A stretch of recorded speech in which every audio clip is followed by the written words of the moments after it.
May 2nd, 7:30 a.m. Thursday. Let's see who we have here. Who is on iPhone 3? That might be me, Alexa. Okay, thank you, Alexa. All right, well, then I'll call the roll. Alexa Anderson, Yep, I'm here, present. Court Booth. Court's no longer on the committee. His term ended yesterday. Okay. All right. Heather Bout. Yeah, they'll be replacing him at an upcoming school committee meeting. Okay. Heather Bout. No Heather.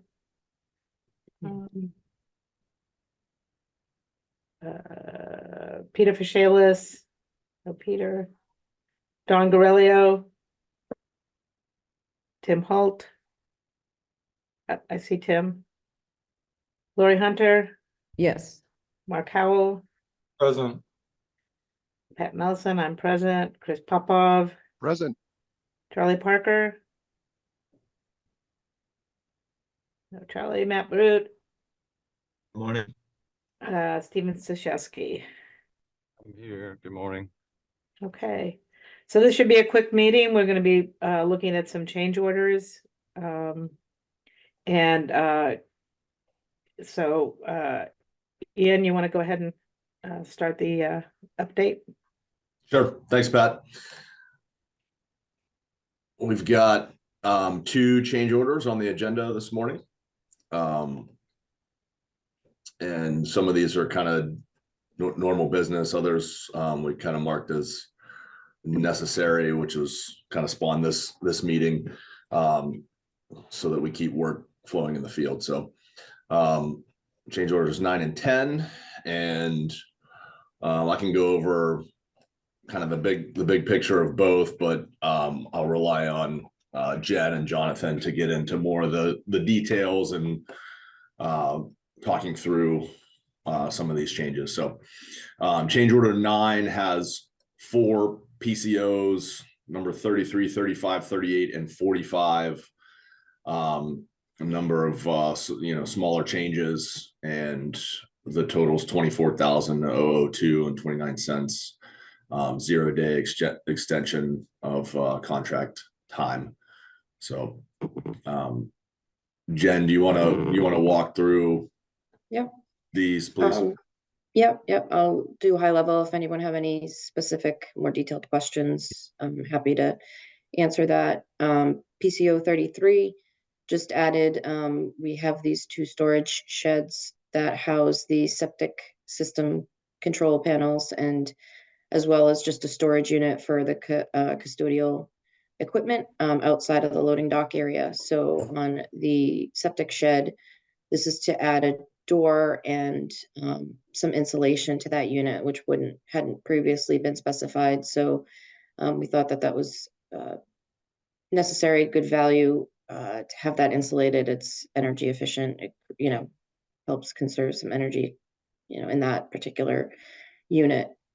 PCO 35 is electrical coordination with the septic system. So in review coordination with the septic shop drawings, this was some additional electrical required for the tanks that are under the ground for the septic system. PCO 38, in that one, there's also some excavation, some site work costs as well. PCO 38 added just some additional piping for a sink at the nurse's office. And then PCO 45 was some fence repair work. There were some trees that had fallen in the back of the site, which was taken care of by, I think, Russ's team, but this is just the fence repair work that CTA had done. Jen, I thank you, and I know this is a really small detail, but there wasn't a door already on the storage unit? It has an overhead door. This was to add, add just a regular door to the side of it. Just an access. One, just to make it a little bit more accessible. So, okay. So it does have an overhead door. Typical. I just had to ask. Typical shed. Yep. No, that's fine. Steve, Stashewski, I just wondered if you wanted to chime in on Yeah, PRCs. thanks, Pat. I'm driving, so I couldn't see if I was raising my hand or not, but yeah, these four are easy. They're pretty standard adjustments to the required scope. The committee looked at them and approved the revisions and markups and reductions that the CTA and MSMA team got for us. So I'll be happy to approve this if we go to a vote. Chris, I see your hands up. Yeah, just real quick, the mobile storage unit is part of the permanent system. It's not a temporary system during construction. Is that right? That's correct. It's part of the final condition. It houses your septic system controls. Yeah, there's a couple of them at the other schools. If you look around to the loading docks, there's a few like red painted sheds that kind of house like snow blowers and things like that. I don't know what these are gonna house specifically, but I think it's common in the school district. Any other questions? I'm thinking we should just hear both. Yeah, the change orders. this is Russ Hughes. Oh, hi, Hughes. Russ. Can you hear me? Nice to see I'm you. calling in. Yep. For the custodial shed, that's for like snow blower equipment and things like that. Like, do we have electrical power in that shed? Yes, yes, we do, Russ. Okay, thank you. Yep. All right, so shall we just hear both change orders and vote on both of them together, or do we need to vote on them separately?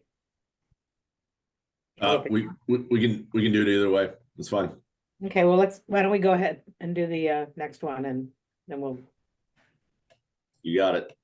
So change order number 10, we've got 4 PCOs, 27, 32, 35.1, and 40. The total value is 85,982 and 5 cents for those.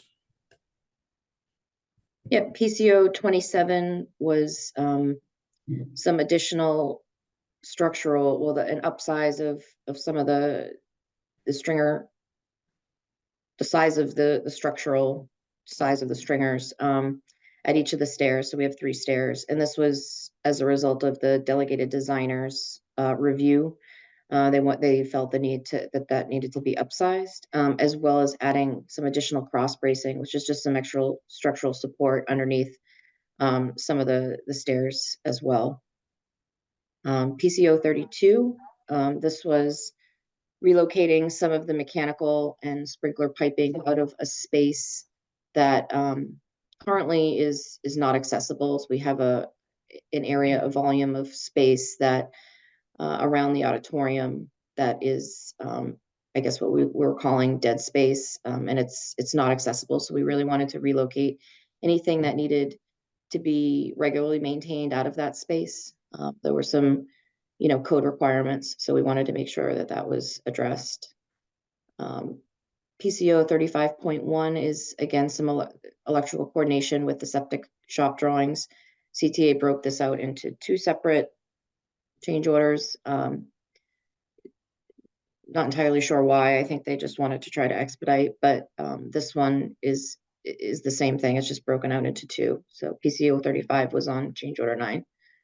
PCO 40 is just some additional vent piping for the sewage ejector pumps that we have on the lower level of building C. So there's some vent piping that needs to go through the roof. So there's a little bit of roofing cost in this, as well as the plumber.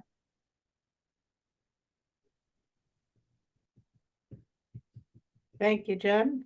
Yep. Steve, you want to weigh in on this? So this change order, as it's proposed right now, shows 0 days schedule impact, which is why we felt as the committee would feel that's appropriate. These changes are fairly straightforward and standard, as you would see on any job. They're modifications to where equipment is shown diagrammatically on the construction set and where they end up on the real, physical building through coordination changes and stuff like that. So these aren't these aren't out of the ordinary. The stair stringer issue is a delegated design type of situation where shop drawings updated the requirements of the stair stringers, and it changed slightly the sizes of steel members that were shown diagrammatically on the construction set, and actually in reality, it changed slightly. And so there's minor, relatively minor cost impacts for those items. So the committee feels that it's necessary, and Hill, and at the recommendation of Hill and SMMA, feels it's necessary to proceed with these changes to the scope because we need to do the work. SMMA requested the proposal in their PR. It's a document. The PR number is on the list there. A long time ago, like January timeframe. I'm not sure exactly for each one, but several months have passed since we've notified CTA to, price the work. And so we've now finally received the pricing. But unfortunately, the pricing has come with, small but significant schedule impact language that we just can't get CTA to remove. Sometimes it's 3 days or 3 weeks. I think that's generally the range that we're seeing. So they haven't been able to agree to take that language out of these, which is unfortunate. But I think right now what we're trying to persuade CTA to do is to sign this change order at a 0-day delay, because we adamantly feel that there is no delay to the schedule with these changes. And this is our step forward and reaching across the table to CTA to proceed with the work that's necessary to build the school, because we feel that the costs that were proposed are fair. And so that's why this change order here says these 4 items cost this much at 0 days impact to the schedule. And I hope that we'll pass this, and I then hope that CTA will agree and also sign off on this change order, put the work behind us and get it done in the field.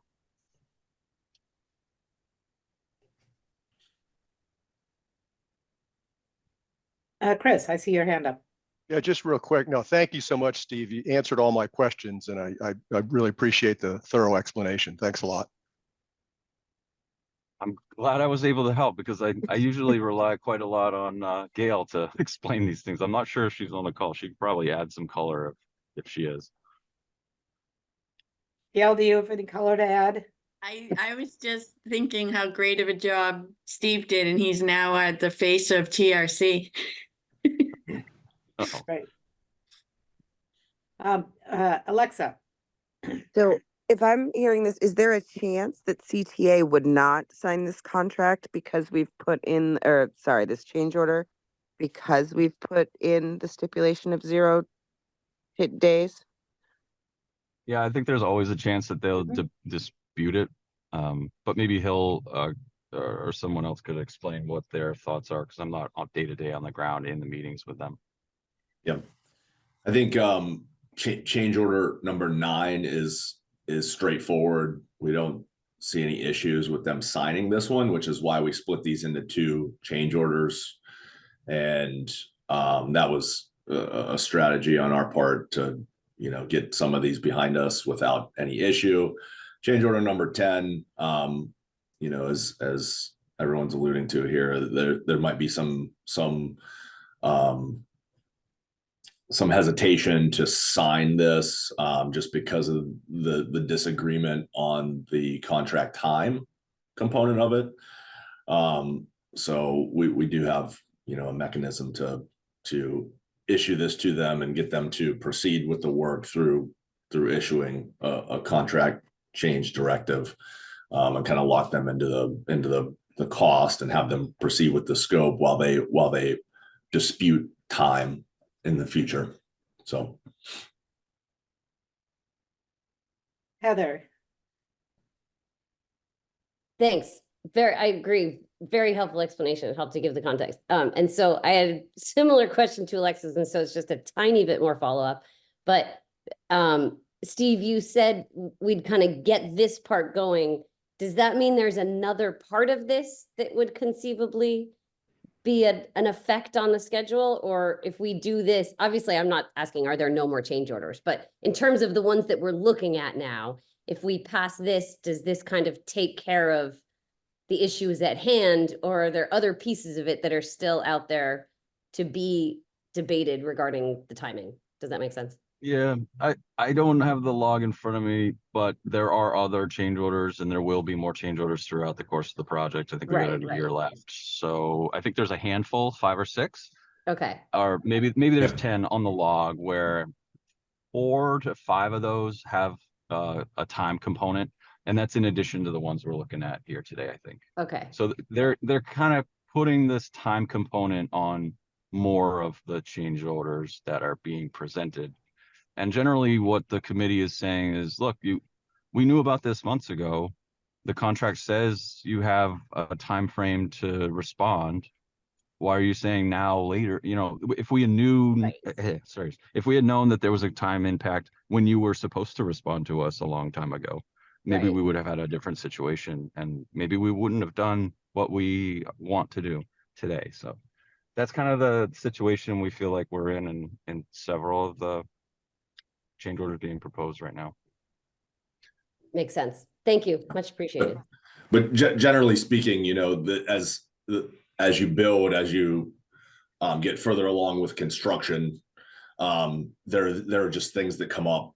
There are you know, aspects of the building that, you know, the design that, you know, might not make sense in the field, that need to be changed through coordination, through the contractor asking questions. And so we are going to continue down that path of building and massaging some of the elements of the building, and those are going to result in more changes. So I think that just to put things into perspective, this is not going to be the end of change orders. We're going to keep bumping things along here, and you know, this is just getting these particular changes behind us and facing what we need to face and as they come, right?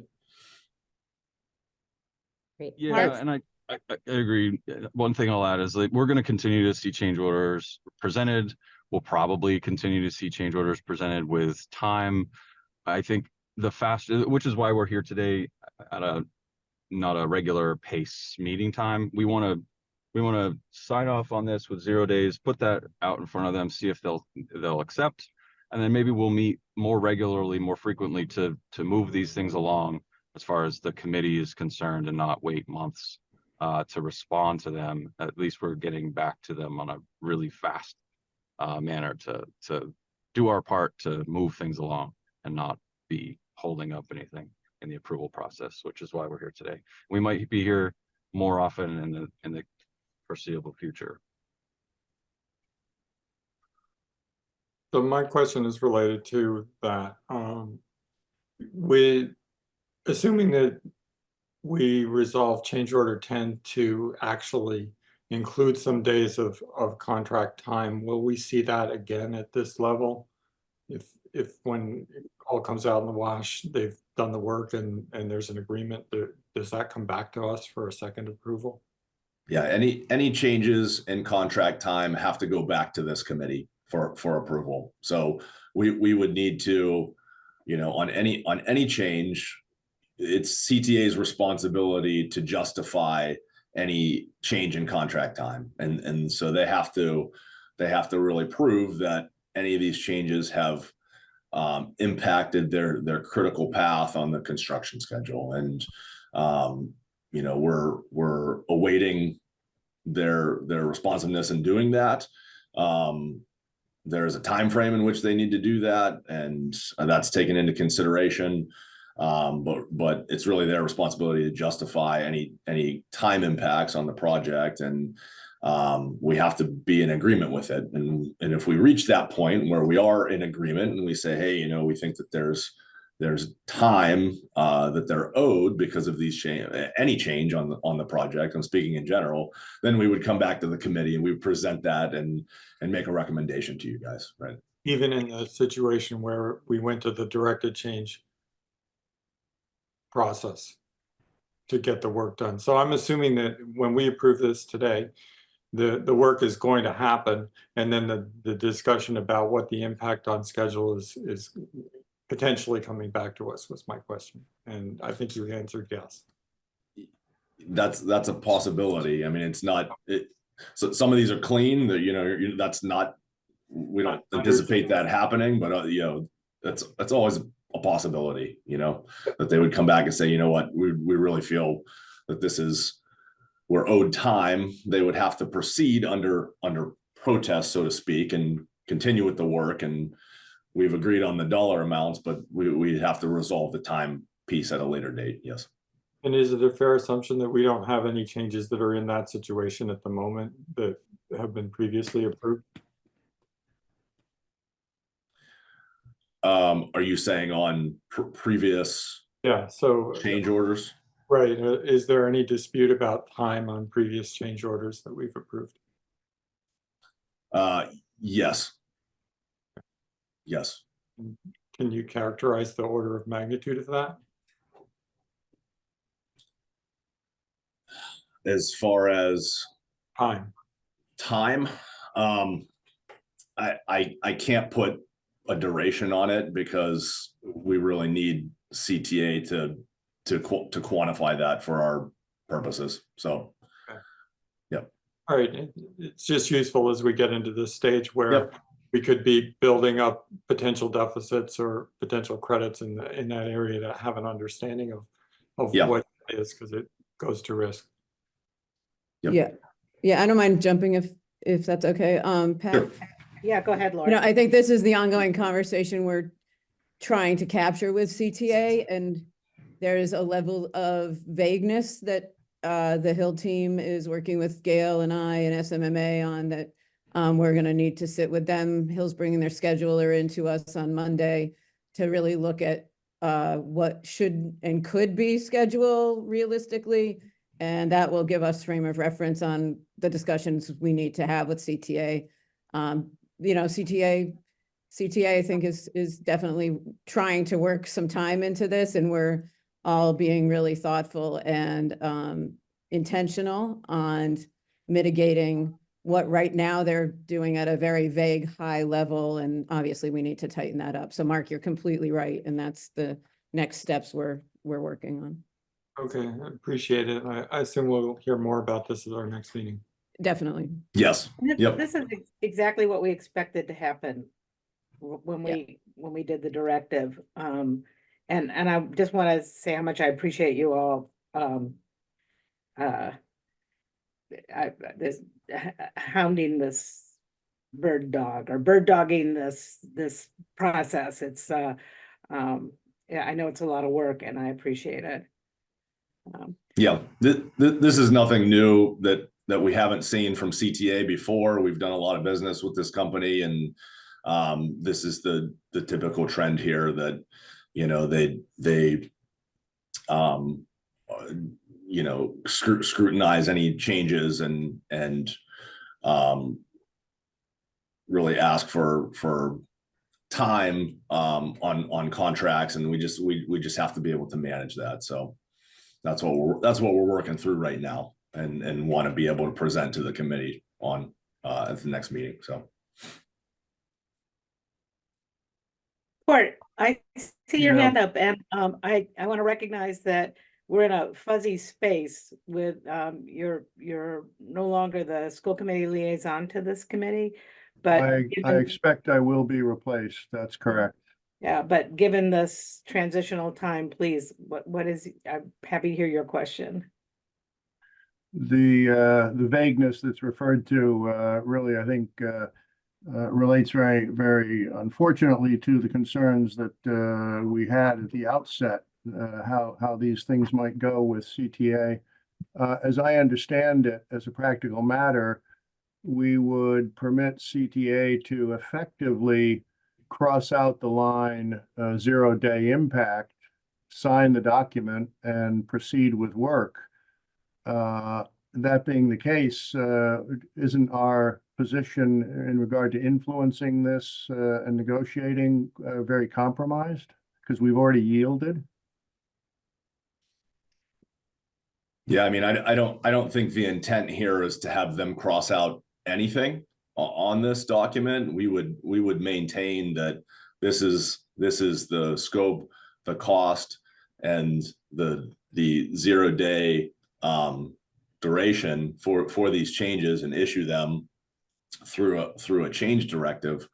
And then they would, dispute that on some of these changes, and they have the opportunity to do that on any change, but we think that they would dispute that on some of these changes. So I don't think we're compromising these documents or our position on these. We're issuing them as is. All right, I hope that proves to be the case, and I support Mr. Howell's idea that, as I understand it, a comprehensive look at how much we have that's in this vague category or this still to be negotiated category would happen very soon, perhaps at the next meeting, so we know the scope. Yep. Yeah, we're finalizing a risk log that kind of outlines all of the risks on the project, and that will be that's where we're trying to really organize all the various parts and pieces that are happening with contract changes, schedule, and anything that's on the table for risk. I think what's worth noting is that we need to be sure that we're not part of the holdup and can cause schedule changes, which is why we called this meeting. So we're naming that there's things to discuss with CTA, and we're working very diligently at that, and we'll continue to and bring that back to the committee. And we have to move forward what needs to move forward so that we aren't part of the schedule delay. So thank you all for coming on quick notice for this meeting. That was the intention behind it. Are there any other questions on this from the committee?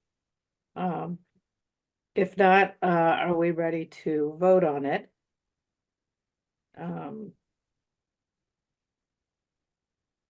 I move Anybody? to approve change orders 9 and 10? I'll second. Okay, and we'll do a roll for change orders 9 and 10 approval.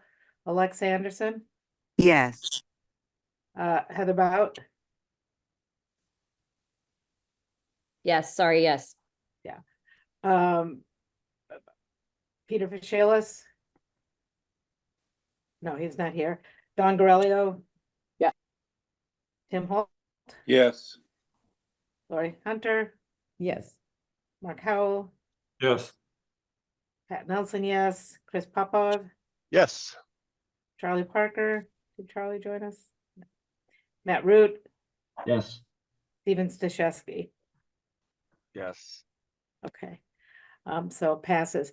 Thank you very much, everyone, for coming at short notice. And as Lori said, and Ian has said, and clearly it's going to be our obligation to be responding quickly to all of these so that we can continue a strong negotiating stance with CTA and get the work done. So I appreciate that. Yeah, thank you. All right. So next steps. Next step is we've got our next meeting on the 16th of May, the regular scheduled committee meeting. So Are there any citizen comments or questions? I can't see hands up. Oh, Matt, I see your hand up. Sorry, I just have one quick question. Jonathan, thank you for sharing the commissioning reports. Those look great. I have a couple quick questions about follow-up work that's recommended in those reports. Do I ask those here? Do I ask those in an email? How does that work? Probably best send it in an email. That way we can look into it and get you a thorough response back. Review it with the design team, review it with the commissioning agent. They're scheduled to be out here next Tuesday, the 7th, 8 a.m. They're going to do one of their initial building envelope reviews. We're going to get the testing agent out here as well with them. Should be a good time. Great. It sounds like fun. Thank you. If there are no other questions, do I hear a move to adjourn this meeting? So moved. Sure, so moved. Okay. Had to unmute. All in Second. favor? All right. Aye. Aye. All right. Thank you very much, everybody. Thanks. And See you in a we'll try to couple give you weeks. as much Thank you. notice as possible for the next pop-up. Thank you. Thanks for your Thanks, time. everyone. Bye.